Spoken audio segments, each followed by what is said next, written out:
One interesting thing about land acknowledgements is that just by evoking them in public spaces, they call for us to ask and reflect, what is our relationship with this place, to this land? More specifically for people like us in countries like Canada, they call for us to recognize and think about what it means to be a colonial resident. Perhaps the first place to start when addressing a question like this is through your own positioning to land and place. Or to pose another important question in these conversations, if this is your land, then where are your stories? At a very basic level, I think this has always been upsetting to me. You know, born and raised on the west coast of Canada, being exposed to how we're often completely dim to the land we inhabit. We're living next to mountains, rivers, and places, and their names and stories are removed. And we're sort of generally, most of the time, unaware of their broader spiritual, ecological, and historical significance. So I remember relearning, for instance, there's a view right here, I can just barely see that.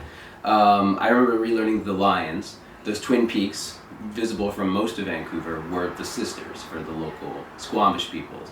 After twin Squamish sisters married twin Haida brothers. And this ended a multi-generational feud between the nations. It's just all forming a picture that there's a connection here across this whole coastal region. There's something that is bigger than what we sometimes think about as Vancouver. For myself, seeing the sisters every day in this neighborhood is grounding and centering. And it helps me to be at home where I am, precisely because it reminds me of this history of Indigenous habitation. But the funny thing about this question, if you think about it, if this is your land, then where are your stories, is that if you're from a place, you always have stories. And generally, who can't help but being from a place? So if people are going to foster this kind of, this land-based awareness, and become true guardians and stewards of this place, then they must come to reflect on how they themselves are embedded in this place, land, community. So naturally this involves looking not only outwardly at this neighborhood, this park that I grew up in front of, for instance, but also at our own internal conflicts and resonances with the places we live and dwell in. So part of this work involves looking, acknowledging what has been rejected or silenced in this place. And here we get to this park, to this patch of grass. So if we look at what's here in the park I grew up around, one of the most distinctive things is these bocce courts. A lot of people call this bocce court park because the name Victoria Park is inherently not very memorable, and the park itself in many ways is not very memorable. It's literally like less than an acre square of grass. Here, in a way, with those bocce courts, my own story enters the picture. My mom's family moved to Canada from southern Italy in the 60s, and it's part of the exact same wave of immigration that came to Canada in the mid-century, came to this neighborhood in the mid-century, and it's the reason why this neighborhood is called Little Italy, and still Grandview Woodland is still referred to as the Little Italy of Vancouver. So this at least partly explains my own presence on the land as a settler-immigrant. But it doesn't explain at all the Coast Salish or Indigenous occupation of the land. And we should know a little bit about, like I said, what has been here. So the Coast Salish identified the foot of Victoria Drive as Hoapahe. I can barely say it, but it means the Squamish word for red cedar.